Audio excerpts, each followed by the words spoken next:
Apa kabarnya pagi hari ini? Iya, luar biasa, luar biasa. Baik, Pak Alfon hari ini melayani di MDC Depok. Ya, Depok ini dekat dengan Jakarta, ya, di pagi hari ini. Bapak dan Ibu, masih ingatkah kita tema kita pada tahun 2014 ini? Apa tema kita? Total breakthrough. Siapa yang merindu di antara kita itu mengalami yang namanya total breakthrough? Coba katakan. Amin. Semuanya pasti rindu. Saya juga rindu. Saya juga ingin kita mengalami satu total breakthrough, satu terobosan di dalam seluruh aspek kehidupan kita. Terobosan di dalam pekerjaan kita, terobosan di dalam mungkin kalau kita wirausaha, terobosan di dalam kuliah kita, terobosan di dalam ekonomi kita, terobosan di dalam apalagi saudara, kesehatan kita. Semuanya mengalami terobosan. Saya percaya itu bukan cuma slogan untuk memaniskan di papan di depan yang di layar LCD, bukan, tetapi karena kita percaya bahwa Allah kita, Allah yang hidup, mampu untuk melakukannya. Amin. Allah akan sanggup untuk melakukannya. Amin, saudaraku. Nah, pagi hari ini saya ingin menyampaikan satu hal, ya barangkali berkaitan juga dengan terobosan, tetapi tentang nasihat Yosua. Nah, Bapak dan Ibu, sekitar mungkin 10 tahun yang lalu, mungkin kita pernah dengar satu penginjil muda namanya Robert Liardon. Ada yang belum dengar namanya? Penginjil namanya Robert Liardon.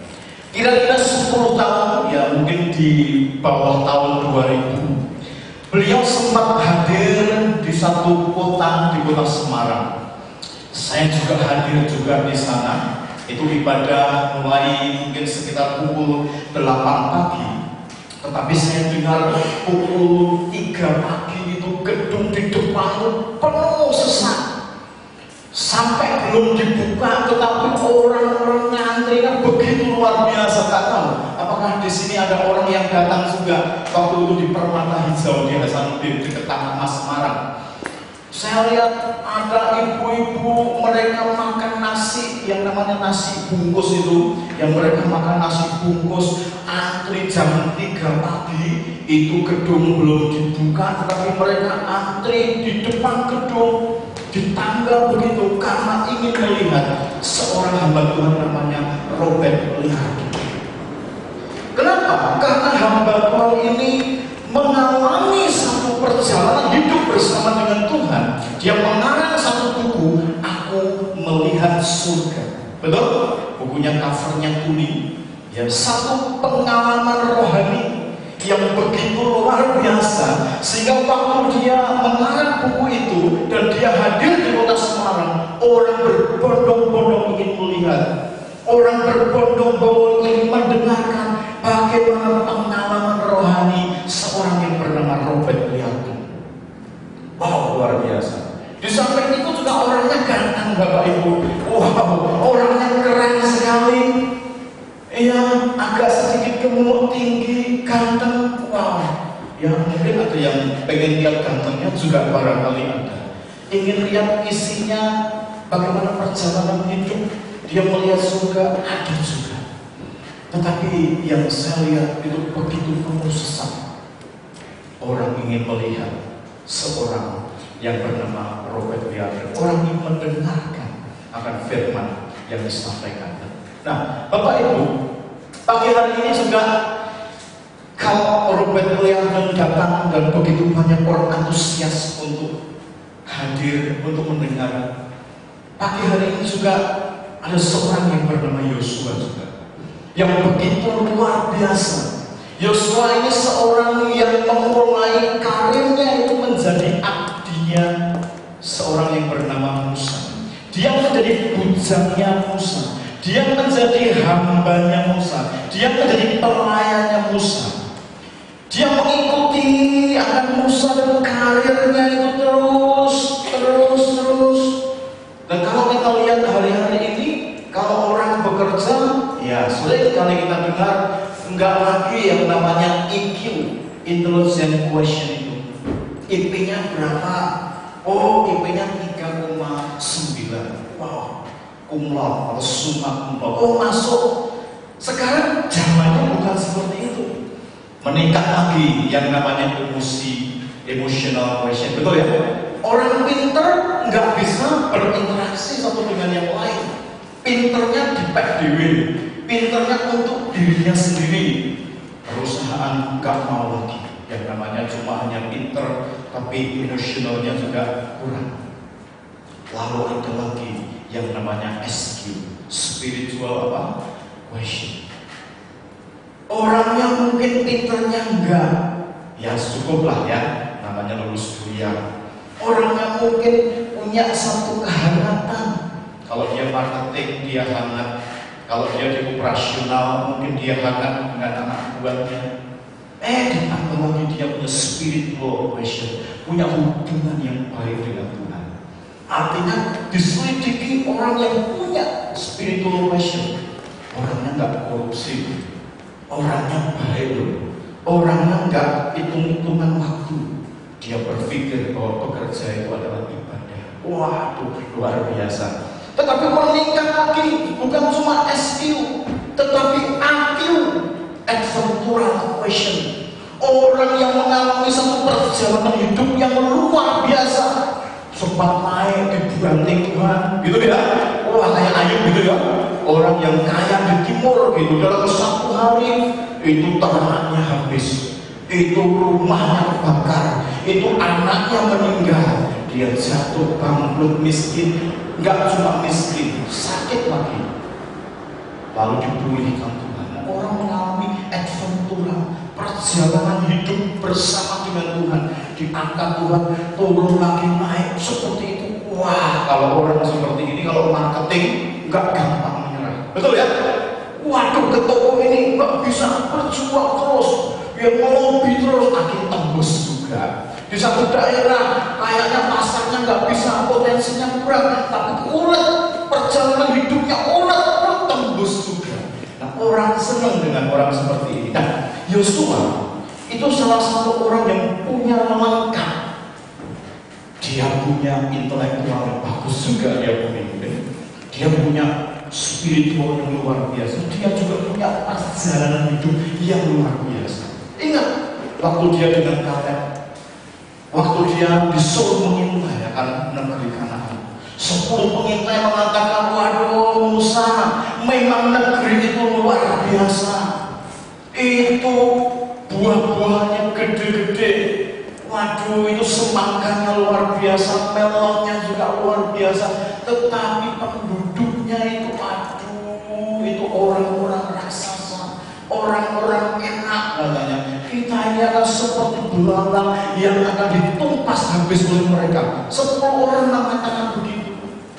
Ada 2 orang, yaitu Yosua dan Kaleb. Dia mengatakan negeri itu luar biasa dan kita akan mendudukinya. Sama loh, yang 10 juga mengintai, yang Yosua dan Kaleb juga mengintai, tetapi responnya itu berbeda. Dia punya spiritual question, hidup bersama dengan Tuhan yang luar biasa. Nah, pagi hari ini kita akan mendengarkan nasihat yang namanya Opa Yosua ini. Dan saya percaya itu menjadi bekal kita untuk kita mengalami akan breakthrough di dalam kehidupan kita. Amin. Kita mengalami terobosan di dalam kehidupan kita. Amin. Nah, mari saya mengajak kita membaca secara bergantian di Yosua pasal yang ke-23 ayat yang pertama sampai ayat yang ke-16. Kita baca secara bergantian. Yosua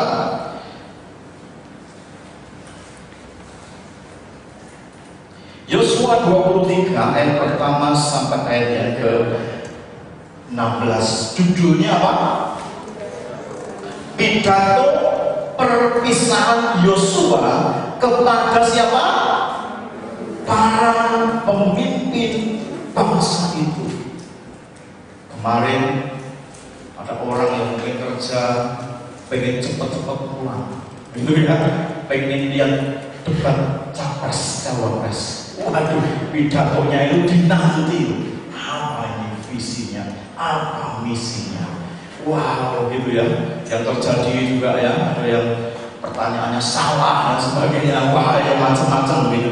Tetapi ini adalah pidato perpisahan Yosua kepada para pemimpin bangsa itu. Kalau orang tidak punya satu perjalanan hidup, kalau saya boleh mengistilahkan, Yosua ini mengalami sekolah kehidupan yang luar biasa di dalam hidupnya. Saya percaya kalau dia ngomong kepada orang nggak akan perhatikan.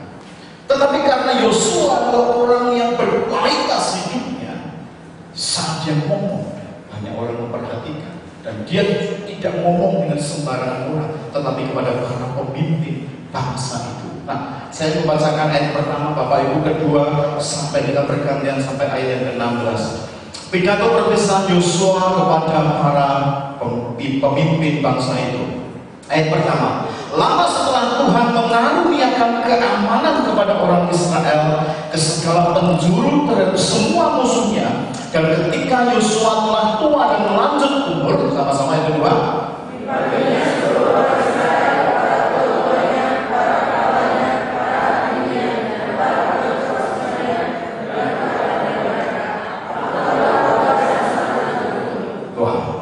jadi kata dipanggil apa? Seluruh orang, para tua-tuanya, para kepalanya, pimpinannya, para hakimnya, para pengatur pasukannya, ya, dipanggil semua. Yang ketiga dikatakan, dan kamu ini telah melihat segala yang dilakukan Tuhan Allahmu kepada semua bangsa di sini demi kamu, sebab Tuhan Allahmu dialah yang telah berperang bagi kamu.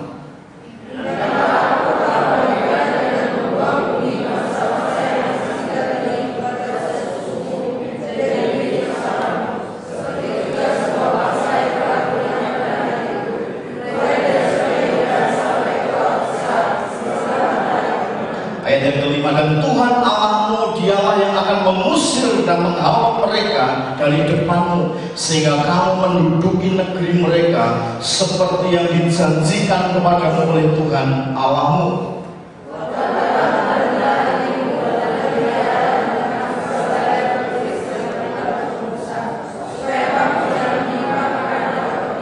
Dan supaya kamu jangan bergaul dengan bangsa-bangsa yang masih tinggal di antara itu, serta mengakui nama Allah mereka, dan bersumpah demi nama itu, dan beribadah atau sujud menyembah kepada mereka.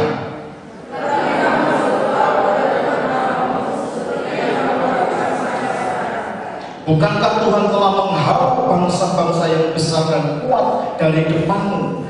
Dan akan kamu ini seorang pun tidak ada yang tahan menghadapi kamu sampai sekarang.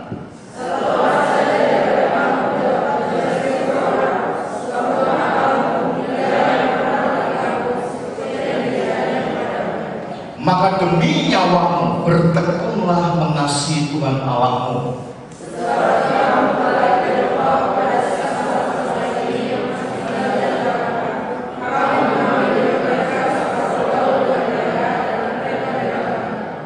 Maka ketahuilah dengan sesungguhnya bahwa Tuhan Allahmu tidak akan menghalau lagi bangsa-bangsa itu dari depanmu, tetapi mereka akan menjadi perangkap dan jerat bagimu, menjadi cambuk pada lambungmu dan duri di matamu, sampai kamu binasa dari tanah yang baik ini yang telah diberikan kepadamu oleh Tuhan Allahmu.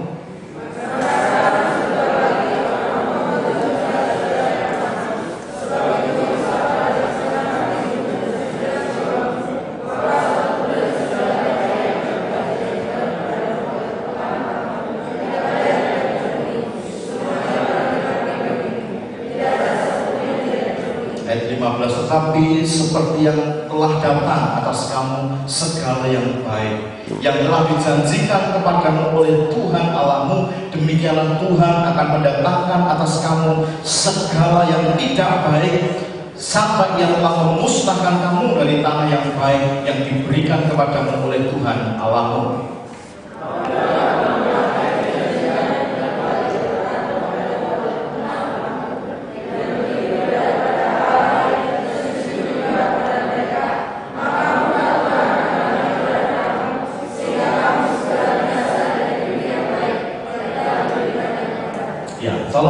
ditulis. Amsal 19 ayat yang ke-20 mengatakan, dengarkanlah nasihat dan terimalah didikan supaya engkau menjadi bijak di masa apa? Di masa depan.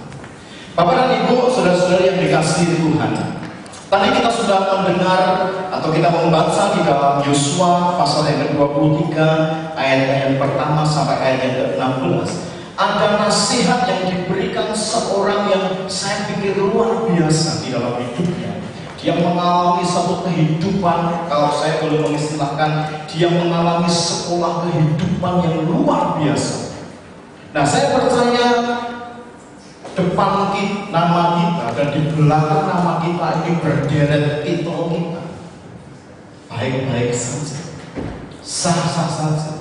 Tetapi saya mau beritahu bahwa setiap orang itu pasti punya yang namanya sekolah kehidupan. Nah, di dalam sekolah kehidupan ini guru-gurunya itu banyak. Ada yang formal, juga ada yang informal. Mungkin ada orang yang baru kita kenal, mungkin orang yang jauh dari Yogyakarta, yang cuma mungkin ketemu pada 10-15 menit, tetapi dari pertemuan itu kita bisa belajar dari mereka. Begitu banyak guru-guru di dalam kehidupan yang namanya sekolah kehidupan ini. Dan di dalam sekolah kehidupan tentunya tidak pernah berakhir sampai kita ini menutup mata. Betul? Selama kita hidup, selama kita masih bernafas, ada namanya sekolah kehidupan di dalam hidup kita. Yosua, dia mengalami sekolah kehidupan yang panjang saat dia menjadi bujangnya Musa. Saat mungkin dia kecil, dia dididik, dia menjadi bujang abdinya Musa, sampai dia memimpin akan bangsa Israel. Dan saat dia memimpin, Tuhan katakan, Yosua, hambaku Musa telah mati. Bersiaplah engkau dan seluruh negeri ini seberangi akan sungai Yordan. Wow.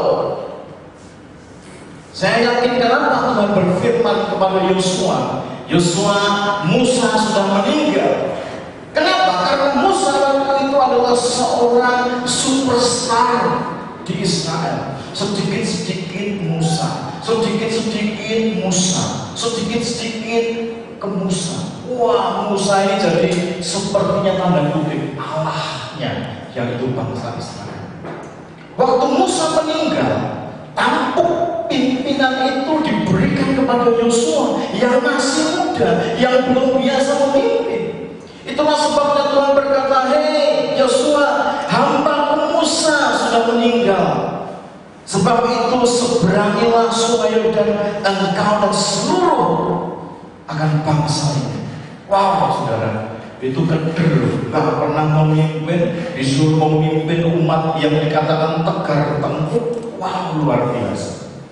Yosua melewati masa-masa itu luar biasa.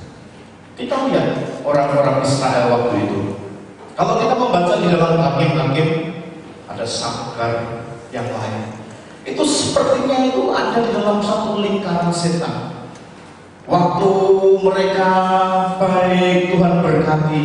Tapi waktu mereka baik, lupa Tuhan, menyembah berhala, Tuhan mulai murka dengan dia, dengan bangsa ini, dan mereka mulai susah, mereka menderita, dan saat itu mereka berseru berteriak kepada Tuhan, dan Tuhan munculkan seorang hakim.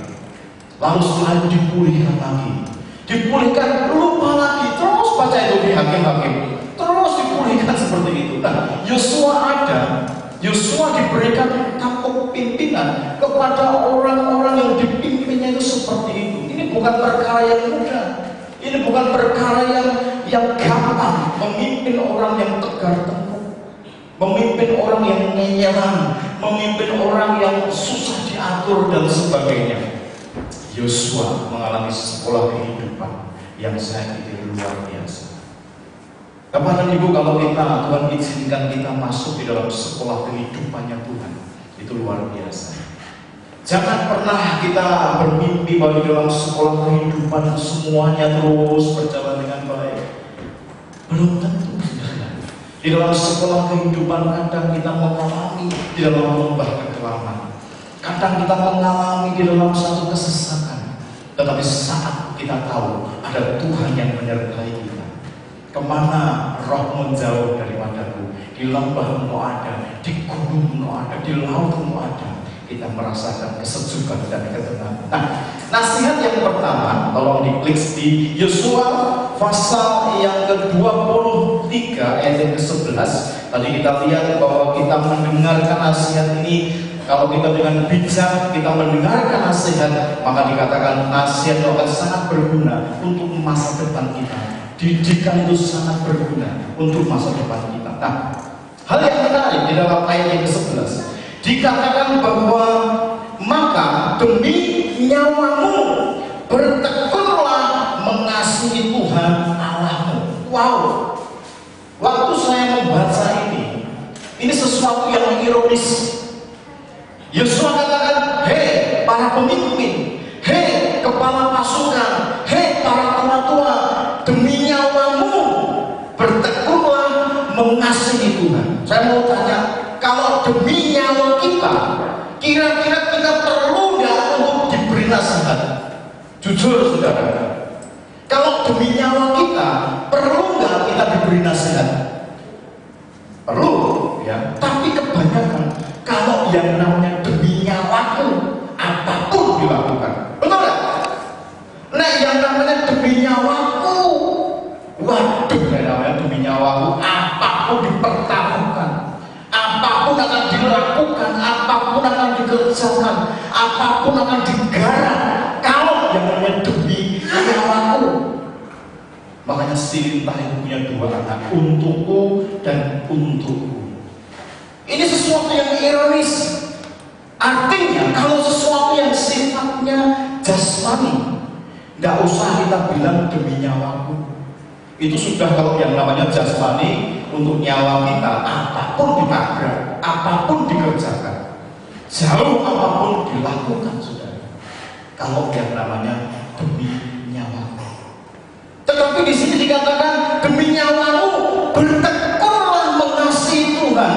Tetapi kalau demi nyawamu untuk sesuatu yang bukan jasmani, sesuatu yang rohani untuk Tuhan, wow, perlu diingatkan, perlu dikandani. Ini pemimpin perlu dikandani, perlu dinasihati kalau itu berkaitan dengan yang namanya kerohanian. Saya begitu banyak melihat orang-orang ini yang datang ke ibadah.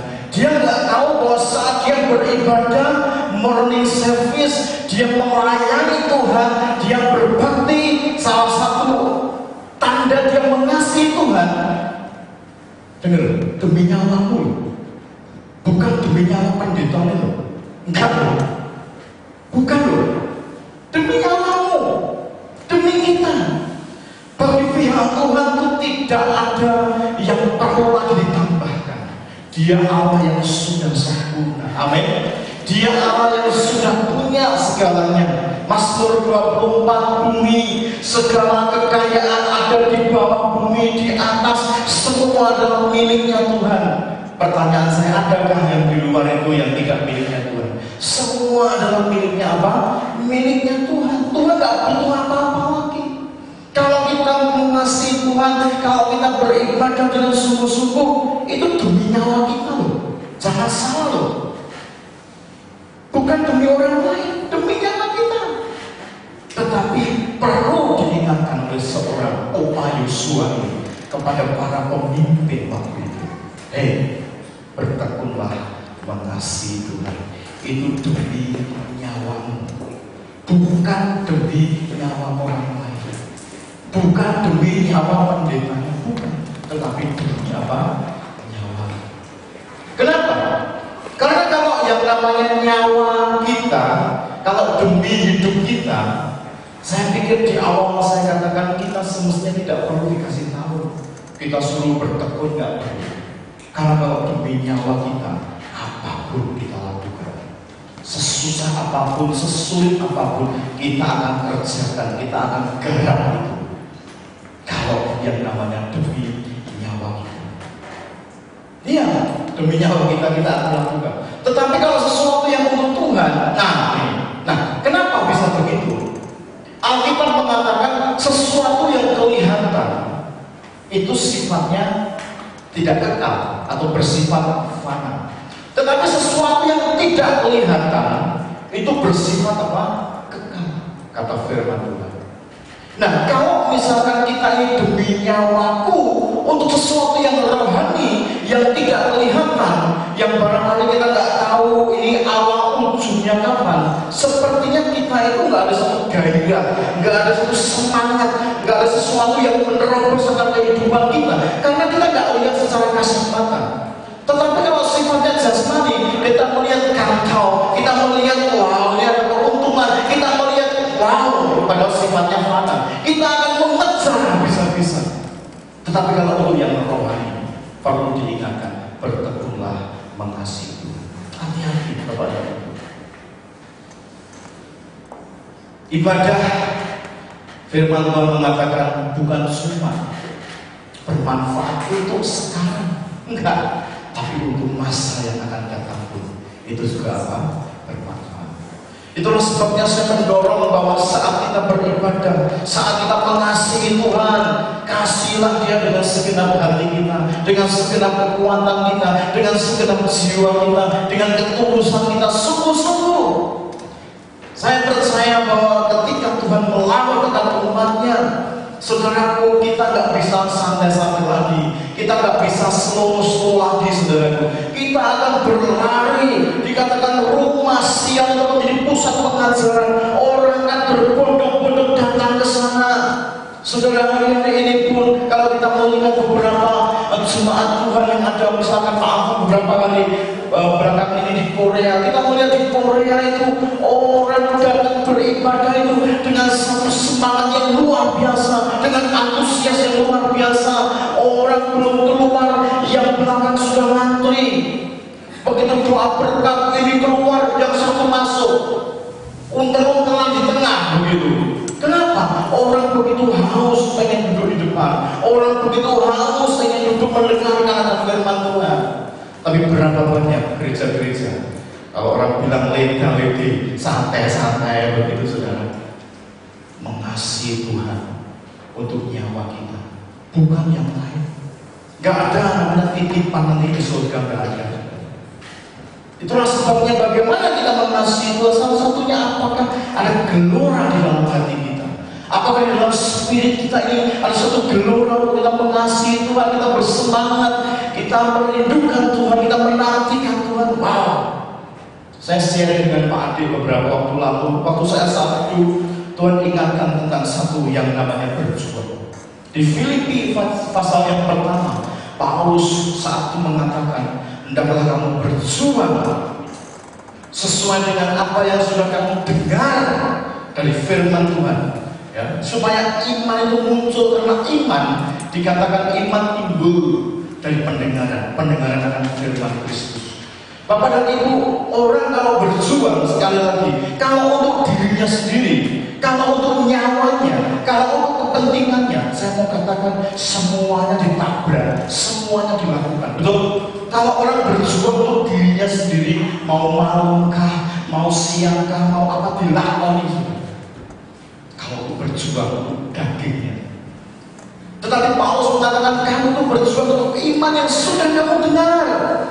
Apa? Supaya orang itu diselamatkan, supaya orang itu mendengar kabar baik, yaitu Injil. Kamu harus berjuang bukan untuk yang sifatnya dunia, tapi sifatnya harus sesuatu yang rohani. Kalau yang rohani berjuang enggak? Wah, boro-boro berjuang, semangatnya enggak ada. Tetapi kalau jasmani, ada kantau ini, ada untung ini, ada profit ini, wah, dilakoni. Tapi kalau yang jasmani, kata itu yang jasmani, kalau yang rohani, nanti dulu. Saya firman Tuhan mengatakan berjuang, nggak cuma hanya daging kita, bukan, berjuang. Bagaimana kita berjuang? Saya sampaikan ke Pak Adi, gimana ya? Saya ini pendatang di Yogyakarta, terbatas sekali teman, terbatas sekali kenalan. Kita sempat kunjungi salah satu teman yang wali kelas dari Ibu Lisa, namanya Ibu Elsie. Ya, kita kunjungi di Ringgit Selatan. Kita rindu bagaimana kita berjuang untuk kita bisa sampaikan dengan Injil. Caranya gimana? Doa gimana? Kita rindu untuk melakukan. Kita rindu berjuang. Bukan dengan kekuatan kita tentunya, tetapi anugerah Tuhan, kasih karunia Tuhan itu yang membuat kita berjuang untuk kemuliaan bagi nama Tuhan. Saudara, kalau demi nyawamu harus diingatkan kalau yang namanya sifatnya itu rohani di dalam hidup kita. Nah, mulai pagi hari ini, mulai kita sadari saat kita sungguh-sungguh mengasihi Tuhan, saat kita sungguh-sungguh melayani Tuhan, semuanya untuk demi nyawa kita, demi hidup kita, bukan untuk demi hidupnya Pak Alfon, bukan saudara. Begitu banyak orang yang saya lihat hari-hari ini, baik itu di gereja, baik itu di perusahaan, ada golongan-golongan mereka yang jatuh buka, saudara. Ada apa? Bukan untuk mereka, untuk diri kita, bukan untuk yang lain, untuk diri kita. Kalau kita sungguh-sungguh mengasihi Tuhan, bukan untuk yang lain, bukan apalagi untuk Tuhan. Tuhan sudah butuh itu. Nah, ini yang pertama. Dikatakan, maka demi nyawamu bertekunlah mengasihi Tuhan Allah. Kenapa? Pemimpin-pemimpin, pemuka-pemuka agama perlu disampaikan itu. Itu sebabnya mereka terus ada siklusnya. Begitu enak sedikit lupa Tuhan, nangis-nangis lagi, Tuhan pulihkan.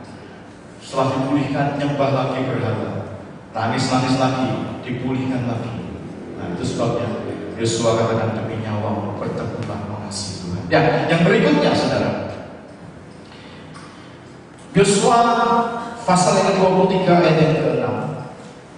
Nah, dikatakan di sini adalah kuatkanlah benar-benar apa?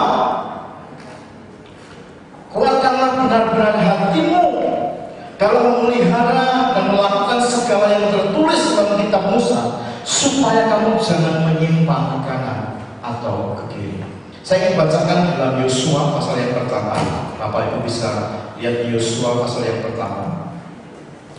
Nah, kenapa tadi di Yosua pasal yang ke-23 ayat yang ke-6 ini Yosua mengatakan kepada para pemimpin, kuatkanlah benar-benar hatimu. Nah, kenapa? Karena Yosua ini punya pengalaman bersama dengan Tuhan.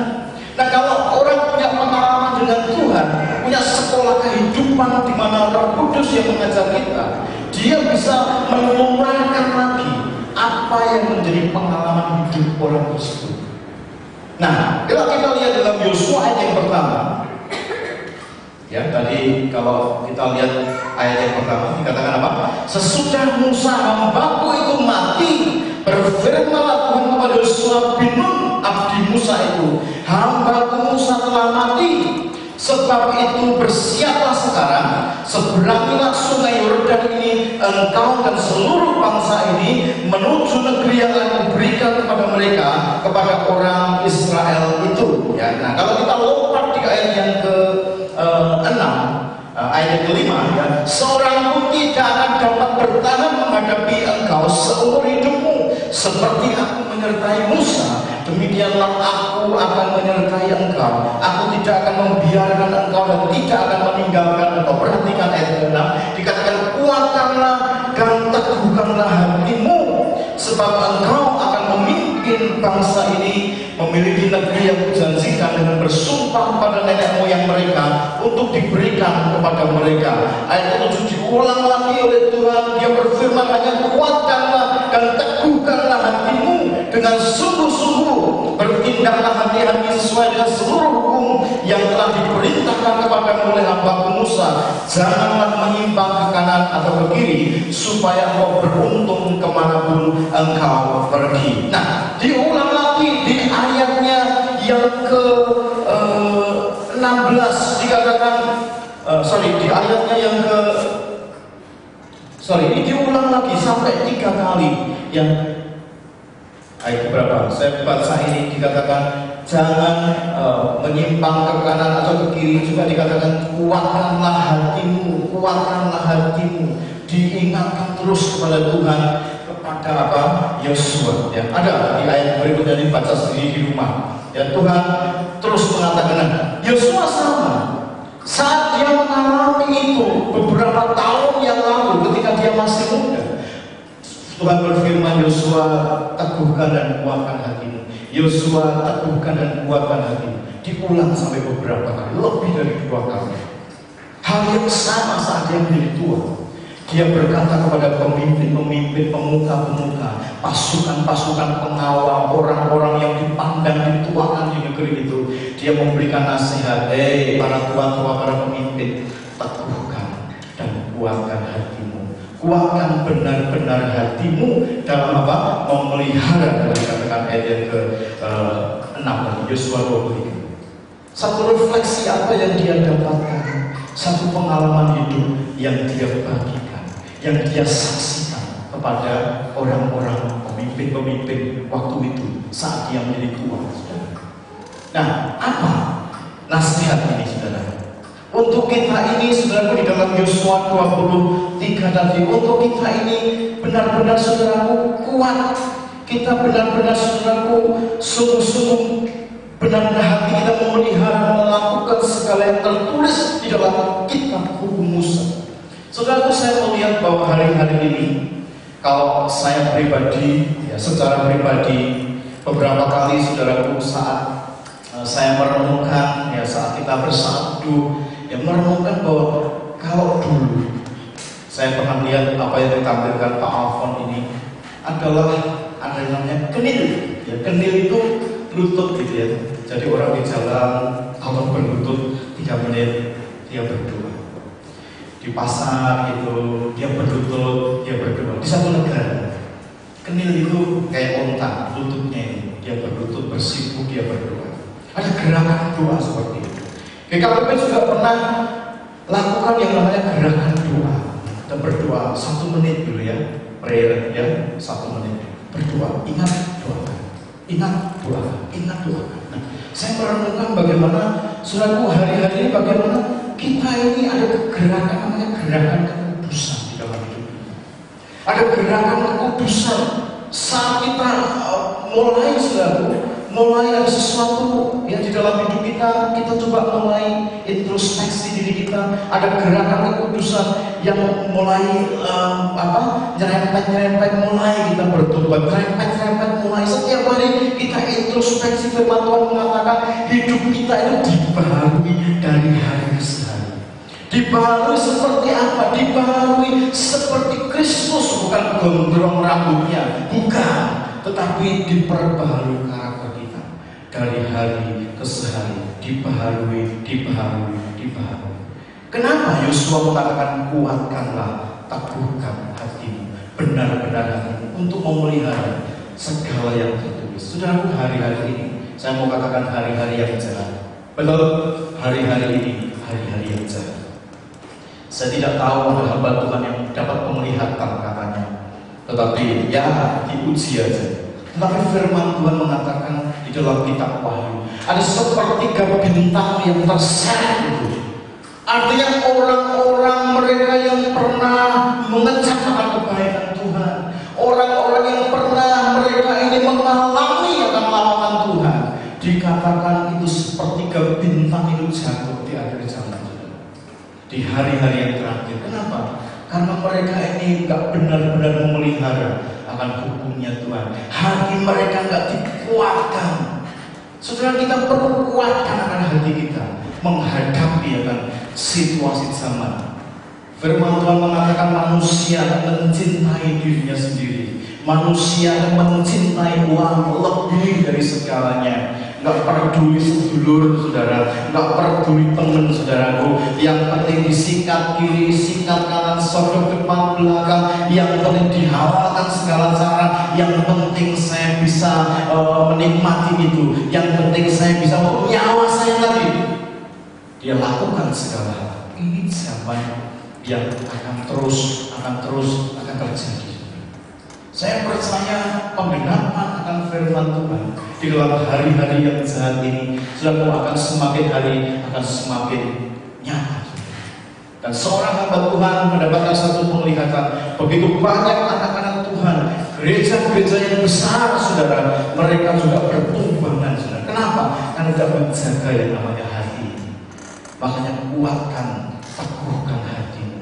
Kalau hari ini hati kita tawar, kalau hari ini hati kita bimbang, teguhkan dengan firman Tuhan. Baca firman Tuhan. Kalau hari ini mungkin apapun dalam kehidupan kita, baca firman Tuhan, klaim janji firman Tuhan. Iman timbul ya dari mendengar. Mendengar apa? Mendengar akan firman Tuhan. Saudaraku, saya percaya iblis bekerja dengan luar biasa, tetapi saya juga percaya kasih karunia Tuhan, kuasa Roh Kudus juga bekerja hari-hari ini juga dengan luar biasa, saudara. Dan tinggal kita bagaimana? Apakah kita kuat hati kita untuk kita memelihara akan jalan-jalan Tuhan? Saudara, gak gampang, saudara. Ya, gak cuma hanya di kalangan artis yang pindah, dia kesampingkan akan Yesus, saudara, untuk dia mungkin punya yang namanya kekasih dan sebagainya. Bukan, saudara. Tetapi kita melihat begitu banyak orang yang hari-hari ini gak kuat hatinya, gak tahan hatinya untuk mereka melakukan sesuatu, ada tekanan yang begitu luar biasa, sehingga barangkali Yesusnya itu, waduh, saya juga heran gitu ya. Ada beberapa artis-artis yang dulunya masuk di majalah Bahana, saya lihat sekarang itu mualaf gitu ya. Aduh, saudara ya, saya lihat melus dodo gitu. Kenapa? Gak kuat dengan tekanan ini, gak kuat dengan gemerlapnya mungkin rupiah, gak kuat dengan gemerlapnya mungkin tahta, gak kuat dengan gemerlapnya mungkin harta, sehingga dia menjual Yesus seperti halnya Yudas dengan 30 keping uang perak. Saudara, hati-hati. Kuatkan apa? Teguhkan hati kita. Itulah sebabnya perlu kita bertekun mencari akan Tuhan. Perlu. Berkali-kali saya katakan bahwa mencari Tuhan itu, saudaraku, nggak bisa dengan cara yang instan. Nggak bisa, saudara. Mencari Tuhan perlu bertekunlah tadi ya. Katalah, kata perintah untuk bertekun. Bertekun ini, saudara, nggak bisa dalam waktu barangkali sebentar. Perlu waktu, perlu proses dalam hidup kita. Banyak orang tidak tahan dengan proses itu, nggak tahan dengan yang namanya proses di dalam kehidupannya, sehingga mereka menjual Yesus, sehingga mereka lupa, saudara, karena segala sesuatu yang Tuhan sudah lakukan di dalam hidupnya. Proses perlu waktu, saudara, untuk kita kuat. Nah, hari-hari ini kalau hidup kita mengalami tekanan apapun, hidup kita mengalami satu guncangan apapun, tetap kita bertahan, tetap kita kuat, tetap kita memelihara akan janji-janji Tuhan, tetap kita stay, berdiri dengan kaki kita. Apapun yang terjadi, walaupun yang terjadi apapun, aku tetap Yesus, aku tetap cinta Yesus, aku tetap mengasihi Yesus, aku mau tetap bertekun mencari Dia sampai Dia menjawab aku, sampai Dia melawat aku. Amin, saudara. Yesus membuktikan, Dia nggak cuma asal ngomong, Dia mengalami sebuah kehidupan yang luar biasa, sehingga Dia berani ngomong, Dia membuktikan. Lihat alat yang pertama, keamanan negeri itu berjalan dengan luar biasa. Lama dikatakan setelah negeri itu aman, di bawah kendali siapa? Yosua. Yosua melihat bahwa Tuhannya itu Tuhan yang hidup, Tuhan yang tidak pernah meninggalkan dia. Rintangan orang-orang enak, rintangan orang-orang Amori, rintangan orang-orang Amalek, itu sepertinya beban pergumulan di dalam hidupnya, tetapi tidak satupun yang dia lihat Tuhan mengecewakan hidupnya. Amin, saudara. Itulah sebabnya saat ada tekanan, kita stay, kuatkan hati kita, kuatkan hati kita, kuatkan hati kita. Seperti halnya apa? Abraham. Saat Abraham melihat hidupnya sudah rentan, saat dia melihat Sarai sudah menopause, tapi dikatakan Abraham menguatkan kepercayaannya kepada Tuhan. Ada trustworthy, kepercayaan hatinya dilekatkan kepada Tuhan, bahwa Tuhan sanggup menggenapi akan apa? Janjinya. Itu sebabnya apapun dalam hidup kita, apapun kita harus tetap kuat, Jangan kita ini salah. Jangan sampai kita itu terlena. Jangan sampai kita goyah karena hal-hal kuasa-kuasa kegelapan yang seringkali membutakan akan mata rohani kita, yang seringkali menyilaukan mata rohani kita, yang seringkali jalan itu kayaknya sepertinya Sodom dan Gomora. Sepertinya waktu Lot, kamu kemana? Lot melayangkan matanya, dia melihat Sodom dan Gomora itu hijau royo-royo. Tetapi saat dia di sana, apa yang terjadi? Ada bencana yang luar biasa terjadi di Sodom dan Gomora. Saudaraku, kadang kita melihat dengan mata jasmani kita mungkin bisa salah, tetapi pandang dengan mata rohani kita. Amin. Pandang dengan mata rohani kita. Mungkin jalannya, mungkin rasanya agak terseok-seok, tetapi menuju sesuatu yang luar biasa. Jangan seperti Sodom yang mungkin jalannya itu lurus, tetapi ujungnya ada duri, ujungnya sesuatu yang mengerikan. Itulah sebabnya Yosua mengingatkan kepada para pemimpin, teguhkan hatimu. Saat kamu memimpin pasukan yang berat, kuatkan hatimu, bergantung kepada firman Tuhan. Dia memperingatkan kepada para tua-tua, saat kamu memimpin anak buahmu, teguhkan hatimu. Saudaraku, sama hal ini kita belajar dari nasihat upaya Yosua. Kalau hidup kita hari ini mengalami apapun, kuatkan, teguhkan hatimu, tetap percaya akan firman Tuhan, tetap stay, berdiri di dalam kebenaran firman Tuhan. Kita buktikan Allah kita, Allah yang hidup. Amin, saudara. Saya melihat begitu banyak orang yang membuktikan akan janji Tuhan yang rasanya tidak mungkin, tetapi menjadi mungkin, saudara. Kenapa? Karena dia percaya akan janji firman Tuhan. Nah, berikutnya saudara, apa yang kita bisa lihat di dalam Yosua, ya. Nah, Yosua ayat yang ke-8 pasal yang ke-23 dikatakan, tetapi kamu juga harus berpaut kepada Tuhan Allahmu seperti yang kamu lakukan sampai sekarang ini. Dia mengatakan kamu berpaut seperti yang kamu lakukan sampai sekarang ini.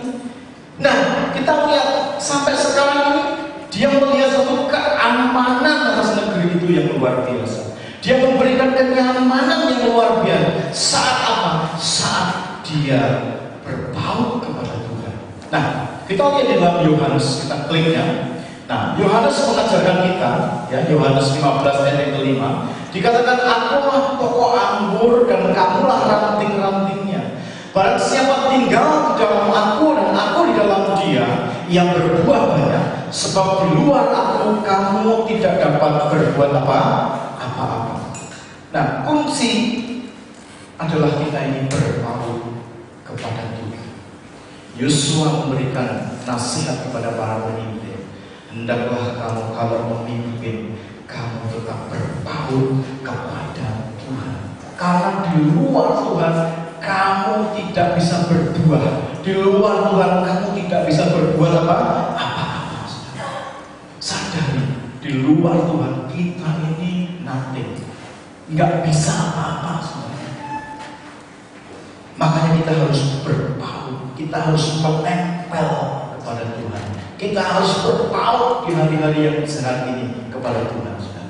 Saya percaya saat kita berpaut kepada Tuhan, saat kita menempel kepada Tuhan, Tuhan ilustrasikan di Yohanes 15 ayat yang ke-5 seperti pokok anggur ini. Kalau ranting itu menempel kepada pokoknya, dari akar yang memberikan sumber makanan, dari daun-daun yang mengolah akan sari-sari makanan itu, dia akan terus ada distribusi ke dalam ranting-ranting itu, sehingga ranting-ranting itu menjadi segar, ranting-ranting itu menjadi bertumbuh, ranting-ranting itu bisa subur, dan akhirnya ranting itu dia punya daun yang baik. Kalau dia punya bunga, dia punya bunga yang baik, dan akhirnya dari butirnya buah itu dia akan menghasilkan buah yang baik. Kenapa? Karena menempel kepada pokok anggur. Nah, saudaraku, Bapak dan Ibu yang dikasihi Tuhan, hari-hari ini kita mesti menempel kepada Dia. Menempel kepada Dia. Saya waktu diberi tugas, kadang-kadang saya itu sedih. Sedih bukan dalam arti apa begitu, bukan. Tetapi saya kadang-kadang bergumul, Tuhan, apa ya Tuhan yang perlu saya sampaikan tentang kekhawatiran itu, kayaknya sudah berkali-kali Pak Beba juga nyampaikan tentang kekhawatiran, Pak Afal sampaikan tentang iman, tentang apalagi sudah sering kali disampaikan sampaikan apa ya? Tetapi saat mungkin kita melirik sesuatu, catatan-catatan beberapa jemaat-jemaat yang lain, saya kadang iri secara apa? Rohani. Satu kali saya membaca sebuah artikel di Yesaya 41. Tuhan membuka suatu jalan yang belum pernah dilewati. Wah, lalu dipaparkanlah artikel itu. Wah, saya itu rasanya teriris-iris begitu ya. Kapan Tuhan di MDC Tuhan? Kapan terjadi Tuhan? Kok kalau khotbah tentang khawatir gitu ya? Kalau khotbah tentang jangan takut, kalau khotbah tentang itu nggak apa sih saudara. Tetapi ada satu keirian saat disampaikan Tuhan membuka jalan yang belum pernah dilewati, tetapi dia melewati dengan selamat. Saat dibukakan itu, ditulis di artikel itu, ternyata Tuhan membuka satu terobosan. Dikatakan saudara-saudara, tidak pernah di dalam gereja kita ngurus yang namanya dapur umum. Wah gitu ya. Wah, ini jalan baru yang Tuhan bukakan, memberi makan ribuan orang. Saya ngomong, kapan Tuhan di MDC memberi makan ratusan orang, begitu ya? Jalan yang baru yang belum pernah terjadi dibukakan begitu, membuka sesuatu. Kadang ada keirian di dalam hidup saya. Kenapa? Ya, wah, kapan Tuhan? Ya, iri yang apa? Yang positif. Iri yang apa? Iri yang ingin supaya ya kecemburuan rohani, begitu ya. Kenapa Tuhan? Ya, di sana bisa melakukan, di sini kenapa tidak? Begitu ya. Nah, kita mau untuk kita terus saudaraku, untuk kita menempel kepada pokok anggur ini supaya kita berbuah, saudara. Nah, penting untuk kunci yang diberikan oleh Opa Yosua ini kepada para pemimpin untuk selalu menempel, untuk selalu melekat kepada Tuhan. Saudara, kalau hal-hal yang seperti ini tidak bisa secara kita ingin lakukan, saudara. Segala sesuatu di dalam Kristenan, saya percaya ada Kristen yang namanya Kristen anak-anak, ada namanya Kristen remaja, ada namanya Kristen dewasa, orang tua, saudara. Ada seperti undang-undangan begitu, saudara. Ada satu tahapan begitu. Nah, tahapan-tahapan itu mesti kita lewati. Sebagai anak-anak Tuhan mesti kita lewati. Kalau kita nggak pernah melewati sebagai Kristen anak-anak, jangan pernah bermimpi kita menjadi Kristen yang dewasa. Betul, saudara. Kita mesti lewati tahapan itu. Menjadi Kristen dewasa itu kadang-kadang kesindir, saudara. Menjadi Kristen dewasa seringkali itu nggak enak. Kadang telinga kita kadang-kadang panas, hati kita kadang-kadang, dada kita kadang-kadang kita ngelus dada, saudara. Tapi kita harus melewati itu. Kalau Kristen anak-anak, saudaraku, saat kita wah gitu bisa tangisan, ya, kita mesti lewati itu. Nah, saya mengharapkan jemaat di tempat ini, mari kita terus menempel kepada pokok anggur yang benar. Untuk kita terus bertumbuh, kita terus bertumbuh. Dan saat kita bertumbuh, saudaraku, kita akan melihat akan janji Tuhan, kita akan melihat perkara-perkara yang Tuhan lakukan dengan luar biasa. Amin, saudara. Nah, kita terus melihat hari-hari ini, kita semakin diingatkan tentang esensi daripada gereja. Beberapa pertemuan-pertemuan yang Pak Alfon lakukan baik di Korea, baik kemarin di Surabaya, satu hal yang saya tangkap yaitu esensi gereja ini akan dikembalikan lagi. Esensi gereja ini akan dipulihkan kembali. Orang nggak melihat mungkin hingar-bingarnya gereja. Waduh, gedungnya luar biasa, lightingnya begitu luar biasa. Itu nggak dosa, saudara. Tetapi Tuhan ingin esensinya gereja itu apa? Esensinya gereja itu apa? Mulai dimunculkan, saudara. Dan hari-hari ini Tuhan sedang bekerja. Nah, yang berikutnya, saudara. Nah, yang berikutnya, ya, ayat 14b, ya, di dalam Yosua 23. Dikatakan insaflah, sebab itu insaflah dengan segenap hatimu dan segenap jiwamu, bahwa satu pun dari segala yang baik yang dijanjikan kepadamu oleh Tuhan Allahmu tidak ada yang tidak dipenuhi. Semuanya telah digenapi bagimu, tidak ada satu pun, ya, dikatakan apa? Tidak ada satu pun yang tidak apa? Digenapi. Tidak ada satu pun yang tidak digenapi. Nah, ini insaflah bahwa segala sesuatu sesuatu, kalau Tuhan itu sudah berjanji, Tuhan akan menepatinya. Insya Allah, bukan karena kekuatan kita, bukan karena kehebatan kita, tetapi sadarilah bahwa segala itu miliknya Tuhan, bahwa segala yang kita miliki itu adalah untuk kemuliaan Tuhan. Dan sadarilah bahwa Tuhan tidak pernah ingkar yang namanya janji. Nah, Mazmur 12 ya, kita lihat Mazmur 12. Janji Tuhan adalah janji yang murni, bagaikan perak yang teruji 7 kali dimurnikan dalam dapur peleburan apa? Di tanah. Tuhan itu tidak ingkar janji. Dikatakan janji Tuhan itu seperti dikatakan apa? Perak yang dimurnikan 7 kali, dipanaskan, teruji, saudara. Nah, insya Allah kalau kita ini melihat bahwa segala yang Tuhan janjikan, dikatakan tidak ada satupun yang tidak dipenuhi. Amin, saudara. Tidak ada satupun janji firman Tuhan yang tidak dipenuhi. Insya Allah, sadarilah. Saudaraku, wah luar biasa. Kalau Tuhan mengatakan bahwa mintalah, maka kamu akan apa? Mendapatkan, menerima. Saudaraku, Tuhan itu dikatakan tidak ada yang tidak ditepati. Semuanya digenapi, semuanya ditepati. Sadari bahwa semuanya miliknya Tuhan, semuanya hormat dan kemuliaan bagi nama Tuhan. Saudara, kalau saya percaya bahwa saat kita berdoa dengan sungguh-sungguh, maka semuanya itu akan dipenuhi di dalam kehidupan kita. Saat kita tidak bimbang, kita percaya kita sudah menerimanya. Amin. Nah, yang berikutnya, saudara. Nah, ini ada yang namanya peringatan juga. Ya, Yosua juga memberikan peringatan. Dikatakan ayat 16, apabila kamu melangkahi perjanjian yang telah diperintahkan kepadamu oleh Tuhan Allahmu dan pergi beribadah kepada Allah lain, Allahnya huruf kecil, dan sujud menyembah kepada mereka, dikatakan maka murka Tuhan akan bangkit terhadap kamu sehingga kamu segera binasa di negeri yang baik yang telah diberikannya kepadamu. Yosua juga memberikan peringatan kalau kita melangkahi akan perjanjian dengan Tuhan. Begitu banyak orang yang melangkahi perjanjian dengan Tuhan. Itulah sebabnya firman Tuhan mengatakan Dia itu Allah yang cemburu. Dia Allah yang cemburu kepada milik kepunyaannya. Dia cemburu, Dia menginginkannya. Banyak orang yang mengkhianati Tuhan, banyak orang yang melangkahi akan perjanjian Tuhan. Itulah sebabnya kalau kita lihat kembali di Hakim-Hakim tadi, saat mereka melangkahi akan perjanjian Tuhan, murka Tuhan turun atas bangsa itu. Satu, ya, mungkin penderitaan demi penderitaan mulai turun, mulai terjadi. Tapi saat dia bertobat sungguh-sungguh, Tuhan pulihkan. Dan demikian siklus itu terjadi, saudara. Itulah sebabnya jangan anggap renteng, saudara. Jangan anggap enteng apa yang menjadi perjanjian kita dengan Tuhan.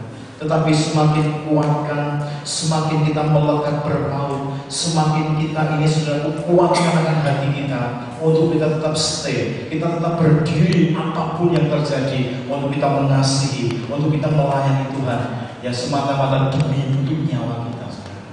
Tuhan gak butuh lagi. Nah, itu sebabnya selalu firman Tuhan mengatakan ngeri kalau jatuh di tangan Tuhan. Ngeri, saudara, kalau jatuh di tangan Tuhan.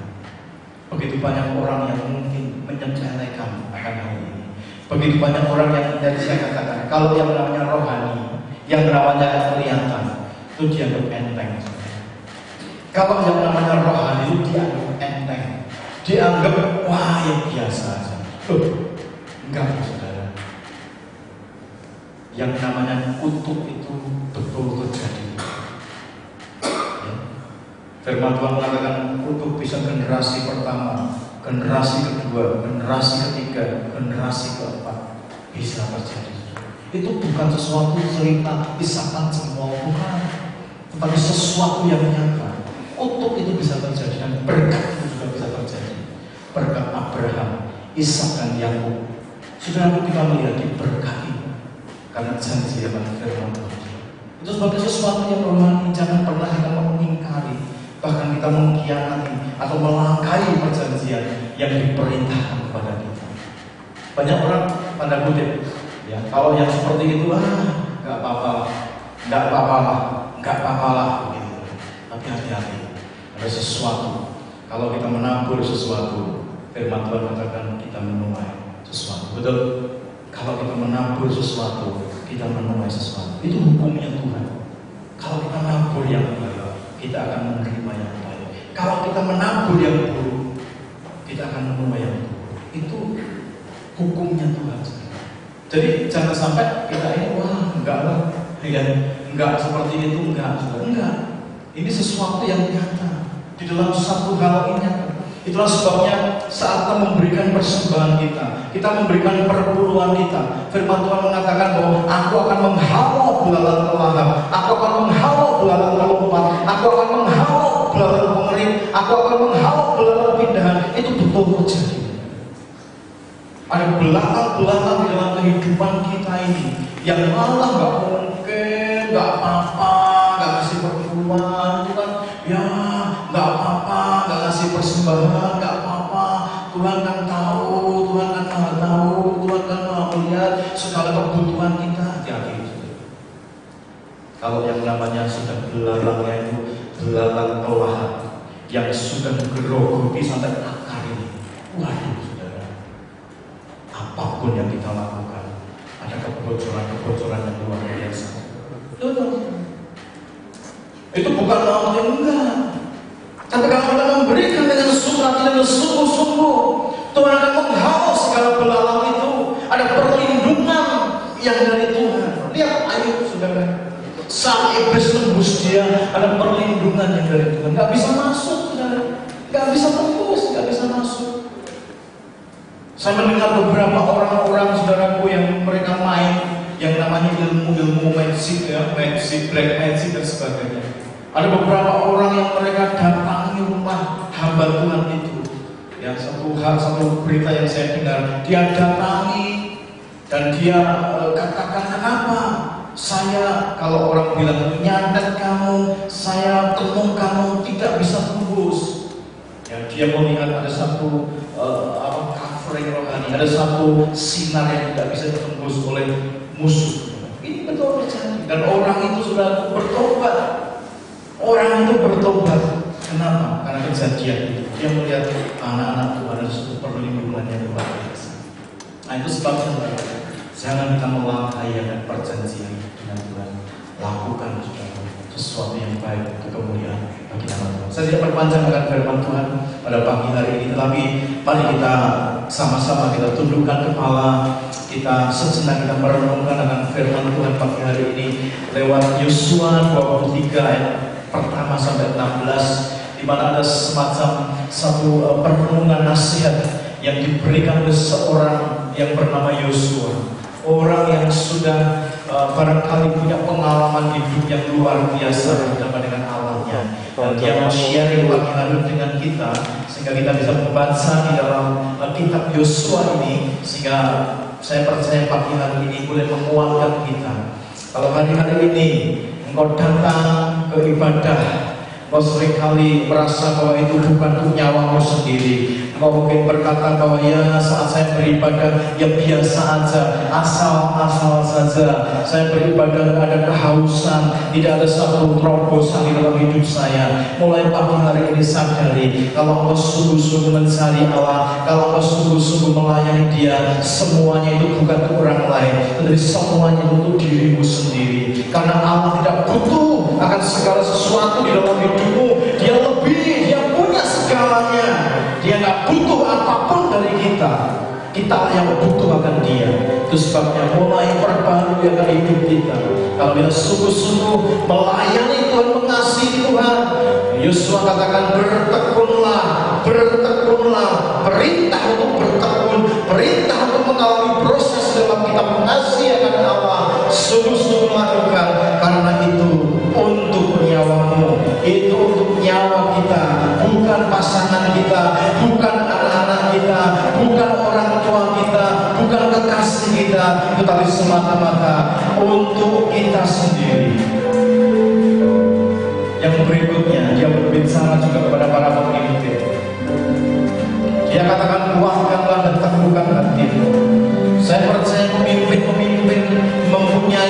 masalah yang kadang-kadang pelik. Pemimpin bukan segala-galanya. Pemimpin bukan orang-orang Superman yang bebas dari masalah, yang bebas daripada pergumulan, yang bebas mungkin dari rintangan. Tetapi seorang pemimpin kadang-kadang dia menangis, kadang-kadang dia menjerit, kadang-kadang dia berseru kepada Tuhan, tolong Tuhan. Itu sebabnya dia katakan, kuatkanlah benar-benar hatimu untuk engkau tetap setia, jangan kau menyimpang ke kanan dan ke kiri, tetapi sungguh-sungguh engkau stay, engkau percaya akan janji firman Tuhan, engkau percaya sungguh-sungguh akan janjinya digenapi di dalam hidupmu. Kuatkanlah hatimu, jangan engkau goyah, jangan engkau menyembah akan Allah lain, jangan engkau menyembah akan ilah-ilah lain. Apapun janjinya, apapun rayuannya, tetap stay, pandang Kristus, pandang Yesus yang adalah Tuhan dan Allah. Hari ini kalau kau mengalami berbagai masalah, saya mau katakan, kuatkanlah hatimu, jangan bimbang, jangan ragu, tetap berdiri, kau memandang dengan Kristus, pandang Dia, kau percaya dengan iman, dan saya percaya janji Tuhan itu tidak pernah tidak ditepati. Itulah sebabnya Dia katakan, insyaAllah, sadarilah bahwa Tuhan itu memberikan janjinya, semuanya tepat pada waktunya, semuanya indah pada waktunya. Dia juga berbicara kepada pemimpin, untuk pemimpin berpaut kepada Tuhan. Berpaut artinya koinonia, saling memasuki, terikat satu dengan yang lain, dan kita mengikatkan diri kepada Tuhan. Dia yang ada di dalam hidup kita, Roh Kudus yang berdiam dalam bait tubuh kita ini, Dia manunggal lebih dari nafas hidup kita, lebih dari pakaian yang kita pakai. Itu sebabnya Yesus memperingatkan, berpautlah kepada Dia. Tanpa engkau berpaut kepada Allah, kau sedang mengandalkan akan kekuatanmu sendiri. Tanpa engkau berpaut kepada Allah, sebenarnya kau sedang melakukan dengan kekuatanmu sendiri. Firman Tuhan mengatakan, di luar, kalau kita berpaut kepada Allah, engkau tidak bisa melakukan apa-apa. Kau tidak akan berbuah. Tetapi saat engkau seperti ranting yang melekat pada pokok anggur itu, engkau akan berbuah. Hidupmu akan manis, penuh dengan buah-buah yang indah.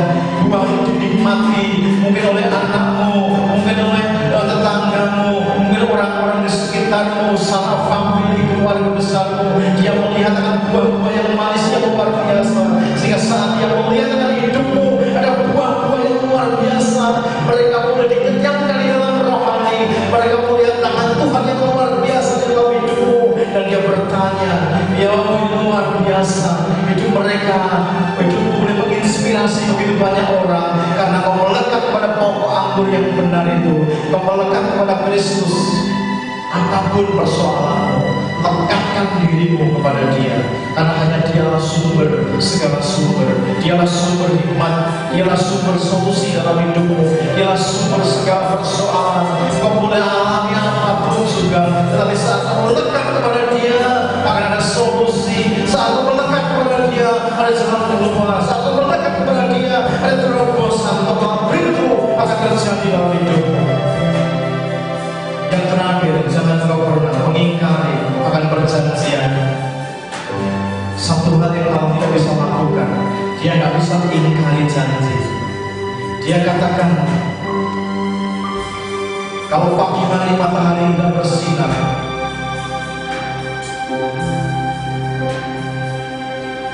Dia memberikan satu ilustrasi bahwa setiap hari akan selalu begitu bersinar. Demikian aku tidak pernah mengingkari akan janjiku kepadamu. Saudara, jangan pernah ingkari Dia. Jangan pernah jual Yesus. Apapun kondisi kita, apapun situasi kita, jangan pernah jual Yesus. Jangan pernah ingkari Dia. Jangan pernah ingkari akan perjanjian.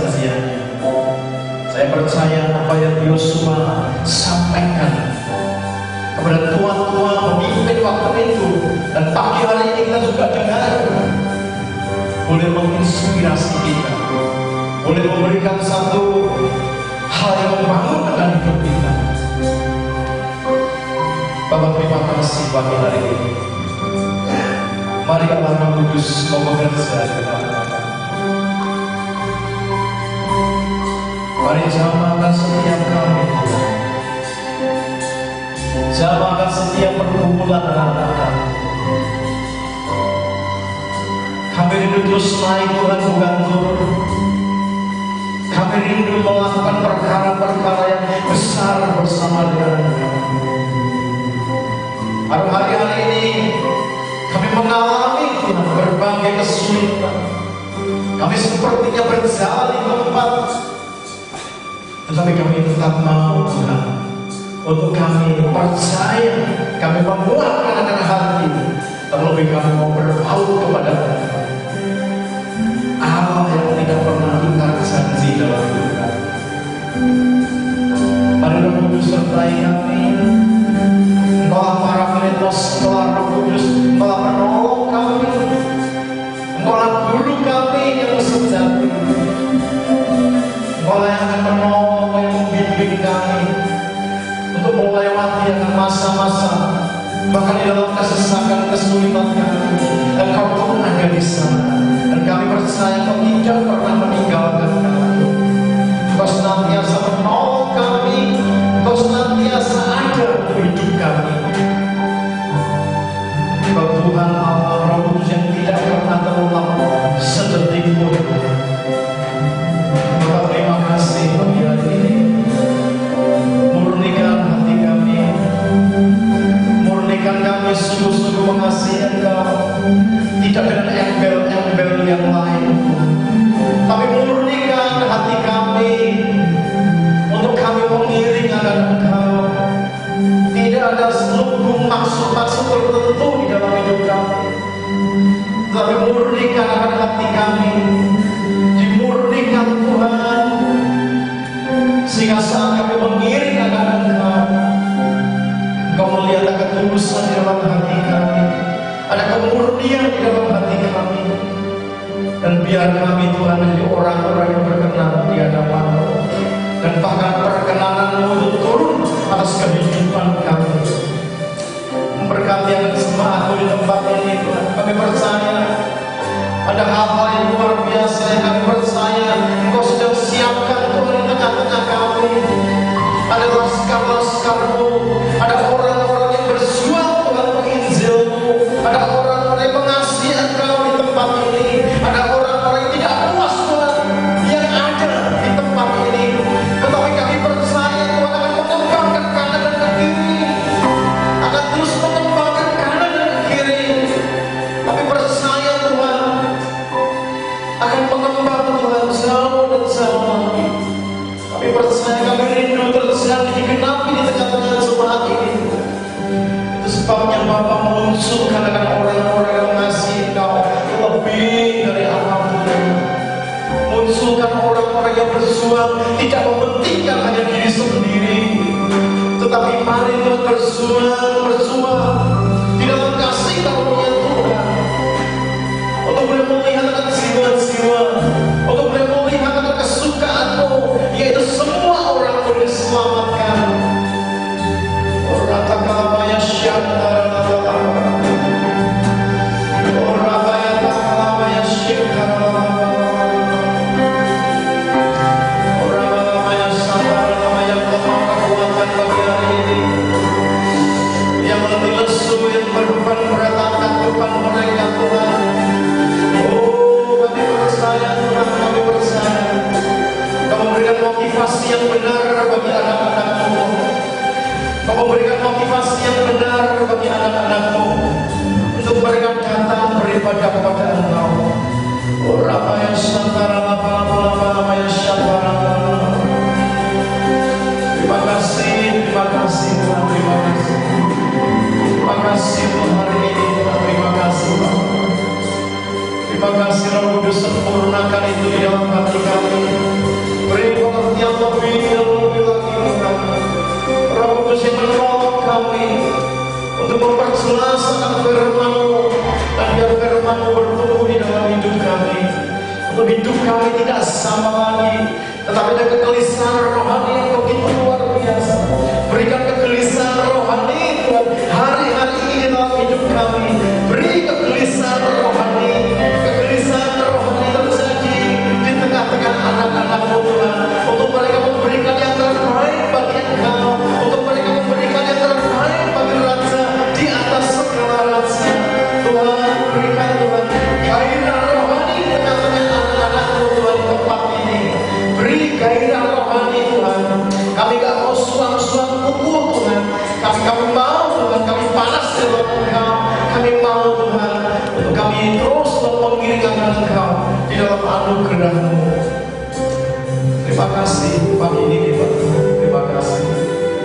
Segala pujian, segala hormat, dan segala kemuliaan kami persembahkan hanya di dalam nama Tuhan kami, Yesus